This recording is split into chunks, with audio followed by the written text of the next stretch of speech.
तो आया था जहां में जब तो आया था, पकड़ लो लोग परिपरा सब कोई। बसर कर जिंदगी ऐसी, सभी रोए तो हंसता जा। माता जी इधर भी पकड़ा दे।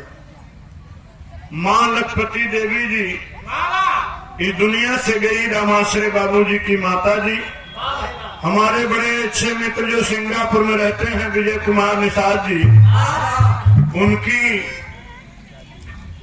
दादी माँ रमाश्रय भैया जी के आप सुपुत्र हैं।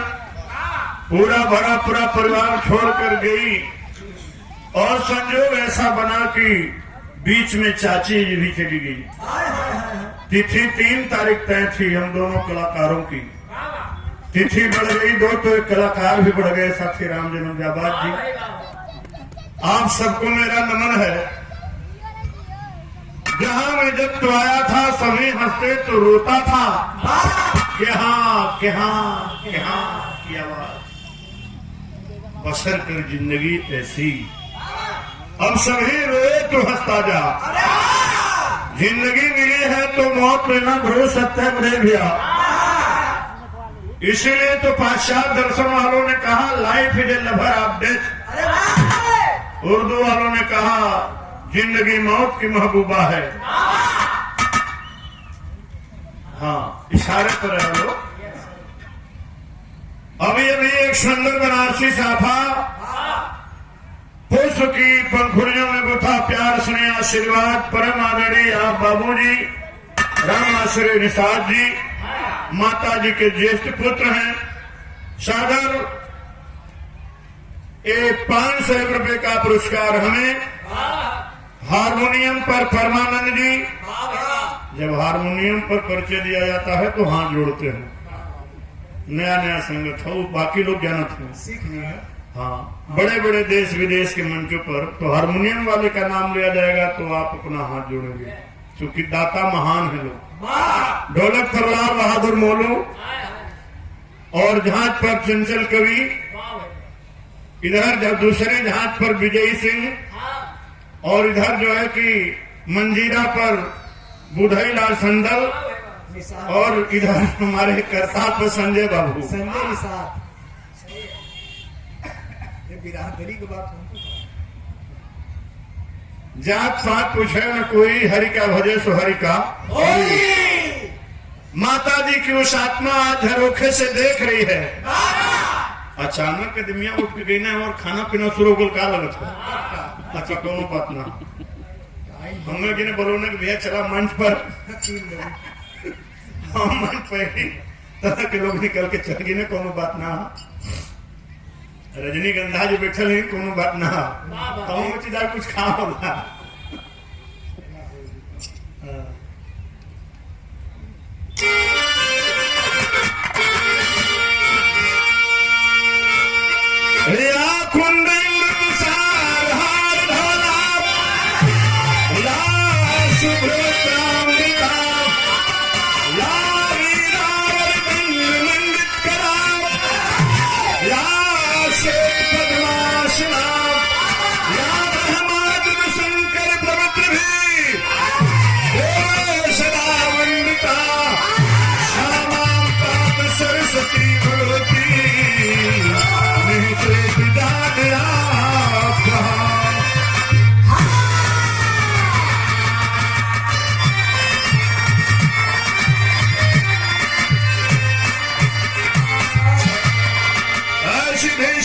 भवानी हरे बारे श्राम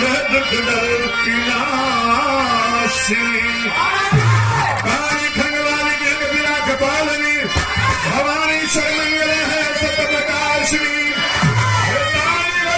भद्र काली आपके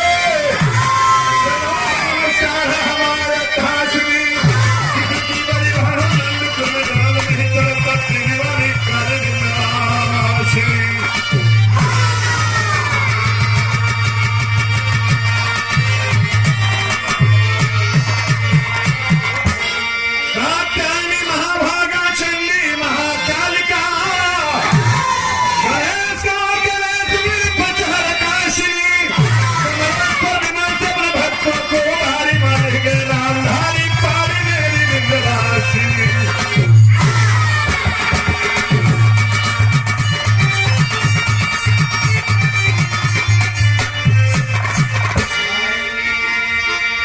दूर भी जी जमी का पारस है, अखाड़ों की दुनिया बनारस है। काशी के ढाब के बड़े ऐतिहासिक सरजमी पर समस्त नातेदार रिश्तेदार त्रयोदशा कार्यक्रम श्राद्ध कार्यक्रम में माता जी की आत्मा को श्रद्धांजलि देने जाए गांव गिराव पास पड़ोस हित में संगी साथी पर दुनिया सामाजिक संघर्षों के साथी पंचायतों के निर्वाचित प्रतिनिधि जिला पंचायत ग्राम प्रधान बीडीसी अगल बगल के साथी सभी लोगों को मैं डॉक्टर मन्नू यादव नमन करता हूँ, प्रणाम करता हूँ। मेरा सौभाग्य है इस माटी को नमन करना और इस माटी में ही लगभग 35 सालों से निवास भी है। सामने घाट मनोरमा के पास हरिओम नगर कॉलोनी में आप लोगों की सेवा शिक्षा के शिवालयों के साथ गुजरता रहा। चार लिखा बनौली है कह के नहीं ठीक है, तुम लोग के मिली तो लोग खात हो तो उनके देख के हैरान नहीं है कि घबरा मत लो। एक आध बिना चीनियों का भैया अच्छा हम काम शुरू के लिए विजय बाबू बैठा आराम से सामने बैठे सिंगापुर की सरजमी पे पूरा परिवार विनोद जी, राहुल जी, अजय जी, हमारे विजय कुमार साथी प्रदीप निषाद जी, रामाश्री बाबू का परिवार है, चंडिका बाबू, सभी लोगों को मेरा नमन है। मैं बात कर रहा था इस सरजमी की। विद्वानों ने कहा धूल भी जी जमीन का पारस है, अखाड़ों की दुनिया बनारस है। गीत है, संगीत है और आज की तो राजनीति ही बनारस से पूरे विश्व की डील हो रही है। यहाँ सभी लोगों को मेरा नमस्कार प्रणाम है। बिरा वाले पानी कम पियो। सत्यवती से लेकर के पूरा रामायण और पूरा महाभारत और दुनिया का सबसे मूल वंश यही है। चाहे मेगास्थनीज की इंडिका पढ़ लीजिए, चाहे एक परिमार्जित भाषा है जो पढ़े लिखे साथी हैं, और चाहे आप रामधारी सिंह दिनकर की संस्कृति के 4 अध्याय पढ़ लीजिए। यह वंश जिसे भगवान राम और महाभारत के अंशों में जोड़ा गया है। ड्यूक यूनिवर्सिटी से प्रोफेसर श्याम मनोहर पांडे आए थे तो लोरिक खंड का 18वां अध्याय ददई प्रसाद केवट जी से उन्होंने 50 साल पहले लिपिबद्ध किया था। तो ददई यादव जी के शिष्य थे। बुढ़ौती में उन्हें भुला गल कि हमारे शिष्य हैं और लिखा गया इतिहास है। इतिहास के आईने की मैं बात करता हूँ संजय बाबू। ऊपर नीचे के बात तो खबर लोग बतावाला कथा पुराण में देश के कोने कोने में विदेशों तक इनके गीत को लोग सुनते हैं, पर्चे की मोहताज नहीं है। और मेरा लगभग 28-27 सालों का व्यक्तिगत संबंध है गाने बजाने का, साथ में गवाने का। दूसरी रजनीगंधा जी का जोरदार तालियों से स्वागत करें आप लोग। और हमारे बड़े अच्छे मित्र बिरहा के बादशाह शहंशाह जाबाज राम जन्म जाबाज टोपी वाले भी आ गए हैं, उनका भी जोरदार तालियों से स्वागत करें आप लोग। साथ में उनकी पूरी पार्टी का। हाँ, पानी में पी के मंचपुरिया वालों चला मास्टर।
के सुपुत्र आप चंद्रिका भैया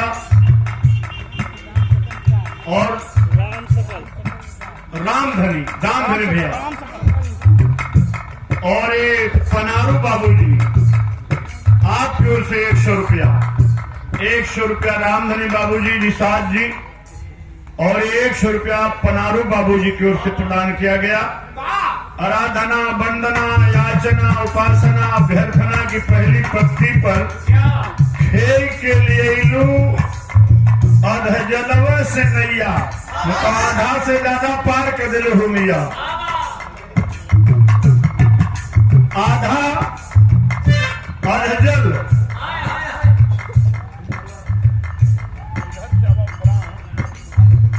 लोरी खंड जो दबई प्रसाद केवट को ऑस्ट्रेलिया में ड्यूक यूनिवर्सिटी श्याम मनोहर पांडे 4 महीने पहले आए थे प्रयागराज में।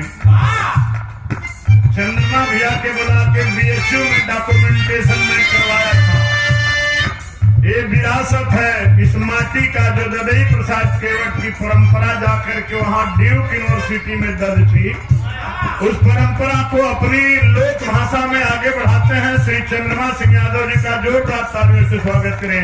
आपकी माटी के हैं, आपके गांव के हैं, आपके घर के हैं और इनका रहता है विजय भैया से ज्यादा चिंतित चंद्रमा भैया भैया कहाँ पहुंचना, कब पहुंचना, केहर हुआ, कहाँ हुआ, बिना यह तो हमारे क्वालिटी है कि हम बड़ा समय से पहुंचीदा। हाँ, समय से पहुंचने पर पार्टी के लोग नाराज ना होते। हमें बड़ाल गल के भैया शुरू करिए, लेकिन आप चल के मन को बैठा हम अपन कुर्ता धोती पहन के बैठ गए। अब हमारे कदाई पूरा मंच खाली हो गए। जनता हुआ लोग की एक साथ का अनुपात होला। हमारी और एक बार देखवा लो तो रजनीगंधा को 7 बार देखवा लो। हमें ये मेंडल का नियम है, हमें एक बार देवा लो तो उन्हें 7 बार देवा लो। ये हमारा डार्विन के सिद्धांत है। अब उन्हें कुछ नाश्ता पानी करते हैं पहले बताओ, उन्हें डिस्टर्ब मत करा लो।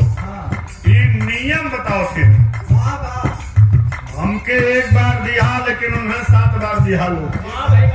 ऐसा कोई आदमी छोड़ो मिले वाला।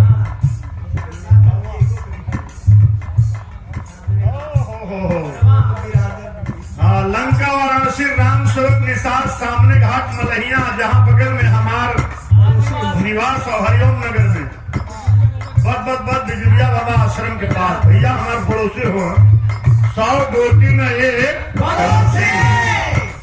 आज माता जी की श्रद्धांजलि में त्रयोदशा कार्यक्रम में प्रेम आशीर्वाद आपके द्वारा भी मिला। 51 रुपए का पुरस्कार बहुत बहुत प्रणाम करता हूँ। दास विनती करता है, आराधना उपासना करता है।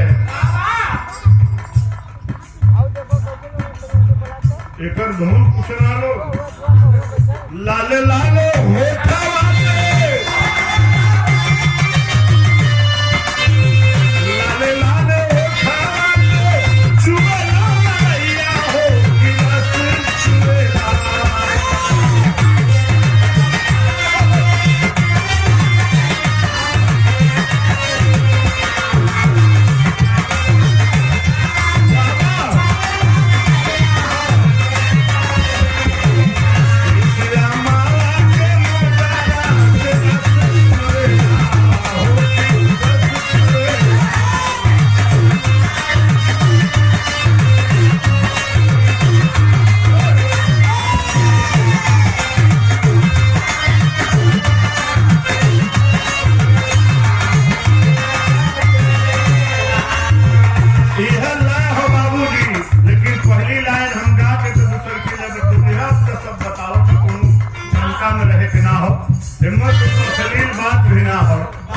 नारी सौंदर्य के चित्रण हो, यहाँ स्थायी भाव रति और श्रृंगार रस के वर्णन है कि लाली लाली होठवा चुए लाल ललैया हो कि रस चुएला, जैसे अमवा के मोजरा से रस चुएला।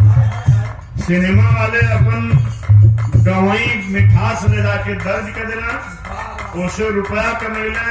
आज भी रिकॉर्ड जितना बजी ऊपर रायल्टी सिनेमा वाले के घरे जाएगी, जहाँ के गांव के के चीज रहत। आराधना में दास प्रार्थना में कहता है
सरजमी से श्री रिंकू तिवारी,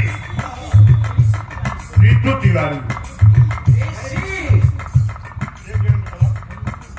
ऋषु तिवारी भैया दोनों कागजा पर लिख के दे देगा तो बढ़िया से बोला जाए। ढोलक वाला अपने हिसाब में रही, टेंट वाला अपने हिसाब में रही, हम अपने हिसाब में रहो। नावा गांव खातिर देवाला गुरुदेव सुंदर बनारसी साफा 101 रुपए का पुरस्कार ऋषु तिवारी मोकलपुर। आपकी ओर से बहुत बहुत मेरा नमन है भैया।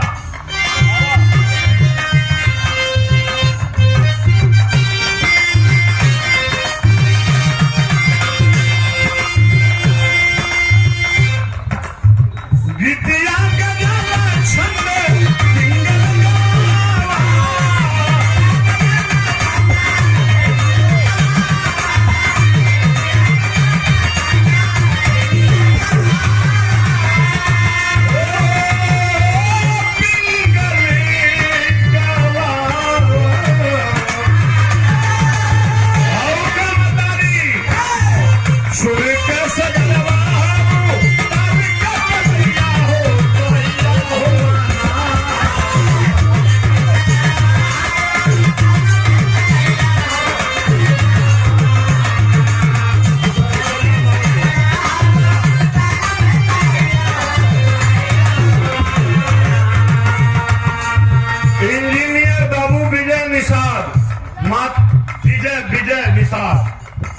माता जी के पौत्र हैं, पोता हैं, सिंगापुर में रहते हैं।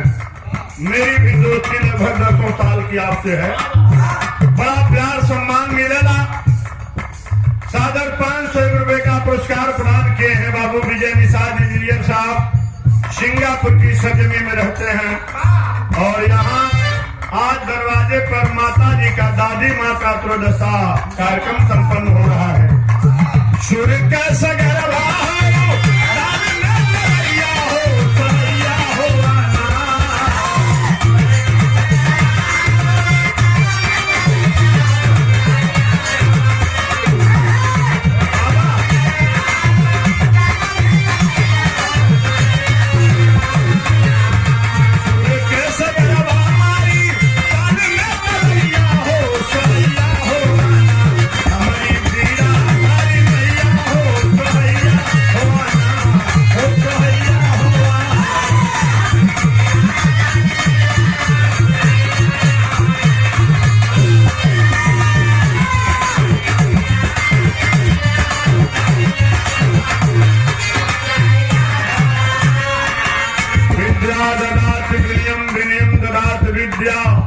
विद्या धनम सर्वधनम प्रधानम स्वदेश पूजते राजा पर विद्वान सर्वत्र पूजते। ज्ञान रूपी दौलत विद्या रूपी धन का एक अंश मांगने यह दास आया है। दुनिया की सबसे बड़ी दौलत मनुष्य का ज्ञान है बाबूजी। कालू राम कीनाराम गुरु नानक दास कबीर संत रविदास ज्ञान की गठरी को लेकर के ऊंचाई की ओर पहुंचे। उन दिनों विश्वविद्यालयों का वजूद कम था, आध्यात्मिक शक्ति थी तो लिखना पड़ा क्या।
सुंदर बनारसी साफा पुष्प की पंखुड़ियों में गुथा प्यार सुने सादर 500 रुपए का पुरस्कार प्रदान किए हैं। जोरदार तालियों से स्वागत करिए बाबूजी का।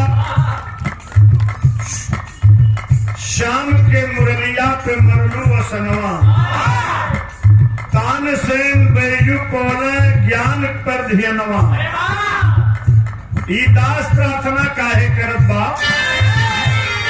बाजे कर ताल माई बाजे कर ताल सभी हमारी कन्हैया हो कन्हैया हो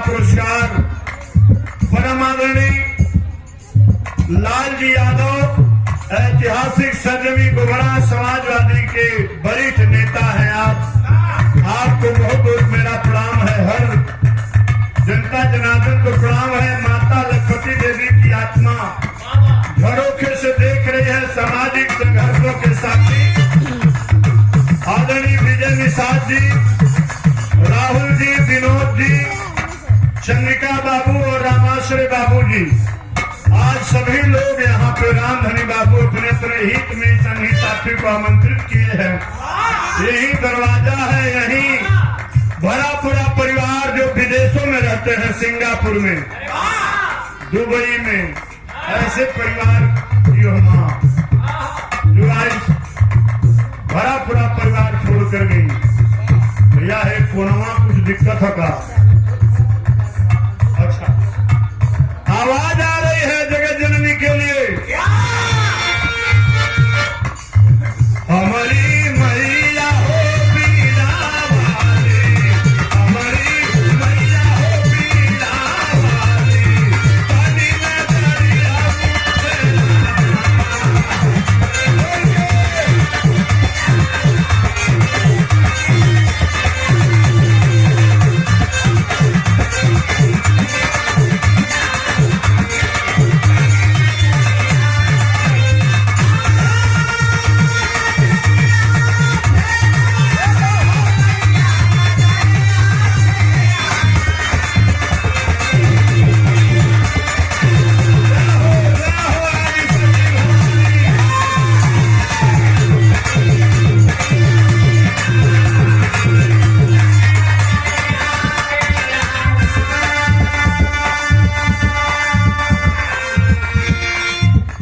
विजय कुमार निषाद जी इंजीनियर साहब सिंगापुर की सरजमी पर सेवारत हैं।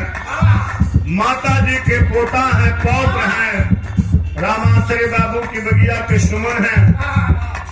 कितना भरा पूरा परिवार छोड़कर दादी माँ गई, माता जी गई, बीच में चाची भी चली गई। तिथि 3 तारीख की तय थी बाबूजी। विजय बाबू का फोन आया कि भैया एक और गली पड़ गई है। डेट आगे पीछे हम की आपसे रुपए पैसे का संबंध नहीं है। सादर 500 रुपया पुरस्कार मिला। विजय कुमार निषाद इंजीनियर साहब सिंगापुर में रहते हैं। 9 तारीख तय हुआ। मैंने रजनीगंधा को बात हो गई थी, मैंने कहा बाबू डेट तो चढ़ गई, कलाकार इतना घबराने के ना बात होगी, जल करके हमके नहीं सही बात हो ना, कोनो बात ना हो। तैयार हुई और कार्यक्रम में स्वागत है। राम जन्म जाबाज टोपी वाले भाई की पूरी टीम भी आ चुकी है। हम वंदना गाँव थी। वंदना के बाद आप लोगों के माता के वास्तविक रूप का दर्शन हुई। बोले वंदना हो जा, फिर उन्होंने को पारी आएगी। भैया राहुल भैया निषाद जी विनोद भैया से बात की, लेकिन बाद चंद्रमा भैया मुर्गी के मरमत कलाकार जिससे लगे कि भैया के घरे ही जाए। कहना डॉक्टर साहब टाइम से कुटाइम ना हो, हमके एकदम कुटाइम ना हो। 3 जने में सबसे पहले ही आगे रहूंगी। समय का बड़ा ध्यान रखे कोहला। आवाज आ रही है जगत की जननी। रुपया पैसा आज हो बाबू, कल बिहाने खत्म हो जाए। रामाश्री बाबू जी पार्टी वाला में बता जाए, लड़का के फीस दिया जाए, कोनो के गाड़ी में तेल भरा जाए, कोनो पेट्रोल पे चल जाए, पैसा खत्म।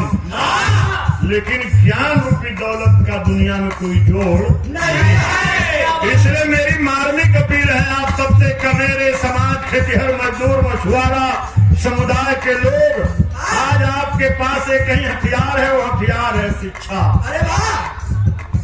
इसी हथियार से आपको ऊपर जाने का अवसर मिलेगा। इसलिए कपड़ा थोड़ा सस्ता रहेगा, चलेगा। भोजन भी तुरंत दर्जे का रहेगा, चलेगा। विजय बाबू, रामाश्री भैया, रामधरी बाबू, कपड़ा भी 2 दर्जे का रहेगा, चलेगा। भोजन भी 2 दर्जे का रहेगा, चलेगा। लेकिन आने वाला कल बगैर शिक्षा के आप एक कदम आगे नहीं बढ़ सकते हैं। इसलिए अपने बच्चों को अच्छी शिक्षा, अच्छी तालीम दिलाएंगे। मंजिल आपके मुट्ठी में होगी। कोई इंजीनियर, कोई MBBS, कोई IAS, कोई PCS। बनारस जिला चोलापुर गांव के बगल में चोलापुर ब्लॉक के 3 बच्चे PCS हुए हैं। आज आप अखबारों में पढ़े होंगे। बहुत बड़े घर के नहीं है, साधारण घर के लोग हैं। इसलिए मैं जाता हूँ जहाँ शिक्षा की ज्योति जलाने की एक अपील करता हूँ। थोड़ा मूड मिजाज वाला कहने जा रहा है डॉक्टर बड़ा बतिया वाला, लेकिन रात भर तो बिरहा गावे कहीं वंदना है बाबू। संघर्ष करके आदमी, एक लड़का ऐसा PCS हुआ है जो गांव सेवक के संग है। ग्राम पंचायत 5-6 हजार रुपया खाली मिलल। दुनिया रात भर में बदल गई बाबू। आज अखबार में वो तीनों बच्चे का फोटो आया है, विजय कुमार यादव, कृष्ण कुमार यादव और एक नाम में भूल रहा हूँ। तीनों का फोटो है, तीनों चोलापुर ब्लॉक के। तो मेरे कहने का मतलब कि education is everywhere, knowledge is everywhere, but wisdom better than knowledge. अगर ज्ञान है तो बखरी ना झोपड़ी मड़ई है तो महल बन जाएगी। और ज्ञान ना हो तो बड़ा बड़ा राजा रजवाड़न के राजशाही खत्म हो गई, बड़े बड़े जमींदारन के जमींदारी अयासी में खत्म हो गई बाबूजी। ये लिए प्रार्थना आराधना में कहना है, तुलसी से कबीर के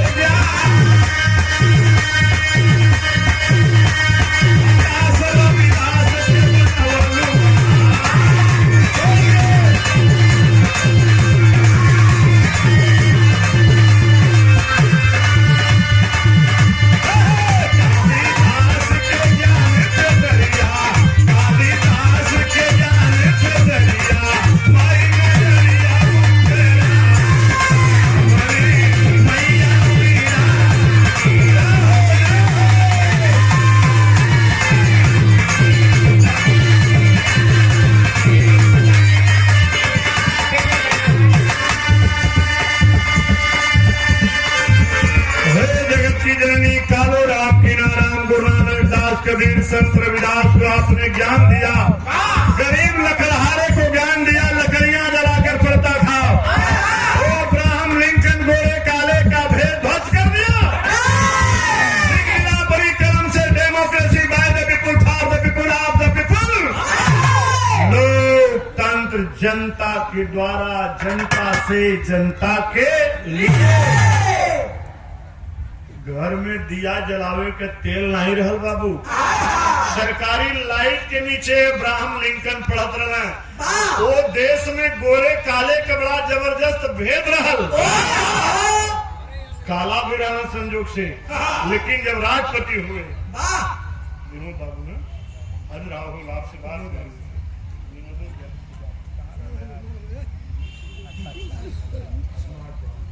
राहुल भैया माता जी के पौत्र हैं, ठेठ में पोता कह जाला नाती पोता, 12 फूट पिता के घर में। रामाश्रय बाबूजी का एक परिवार है, माता लखपति के पौत्र हैं। 12 पूत पिता के घर में खेती उपज अपने सुंदर बनारसी साहब आए 500 रुपए का पुरस्कार प्रदान किए हैं।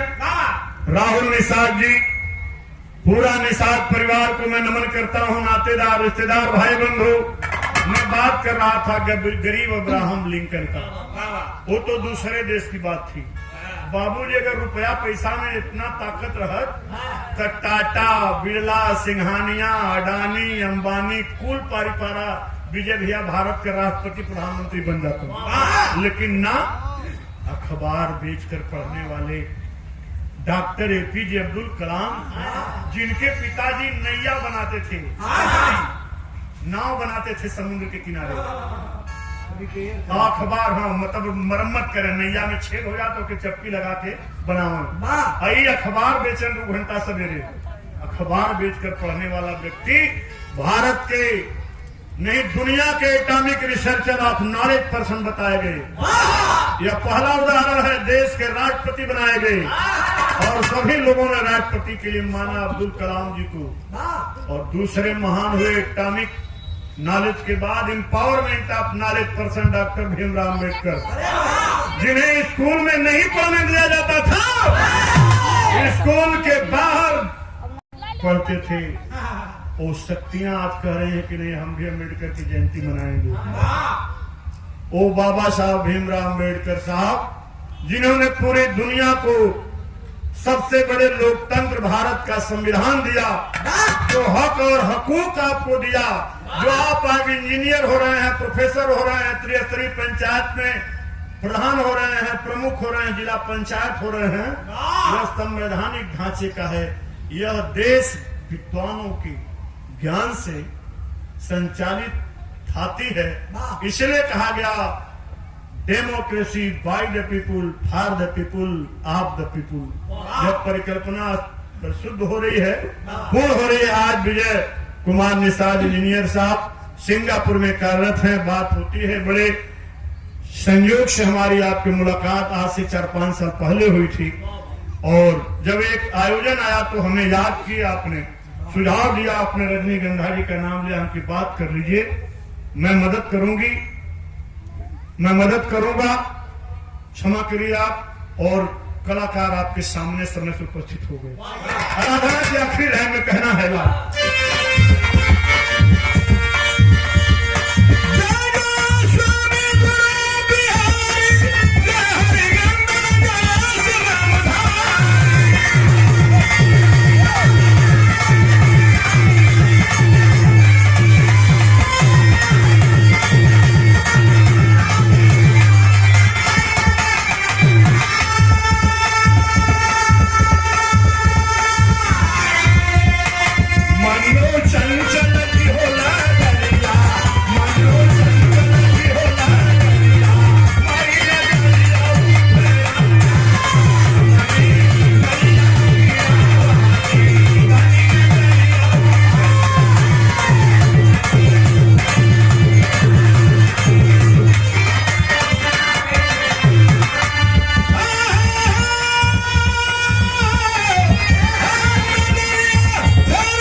इंजीनियर साहब और उनके पिताजी श्री श्रद्धे रामाश्री निषाद बाबूजी, जो होनहार सपूत पैदा किए हैं। बड़ी छाती गलगल भई। लक्ष्मी नारायण मंदिर में मेरा एक दोस्त रहता है सिंगापुर में। कई बार बुलाया, जब मैं मॉरिशस गया, दुबई गया, भूटान गया। और विजय बाबू के पहुंचने के बाद मेरी यात्रा सिंगापुर की भी हो जाएगी, क्योंकि एक लोकल गार्जियनशिप वहां चाहिए था और मिल जाएगी, चिट्ठी जाएगी भारत सरकार की ओर से। आपका पूरा मिलिंग एड्रेस चाहिए। बहुत बहुत बाबूजी को मेरा प्रणाम है, सादर 500 रुपया। श्रद्धेय लखपति माता जी के सुपुत्र हैं रामाश्री निषाद जी और उनके पौत्र हैं श्री विजय कुमार निषाद इंजीनियर साहब सादर 500 रुपए का पुरस्कार आप पिताजी की ओर से और आप विजय भैया की ओर से बहुत बहुत प्रणाम।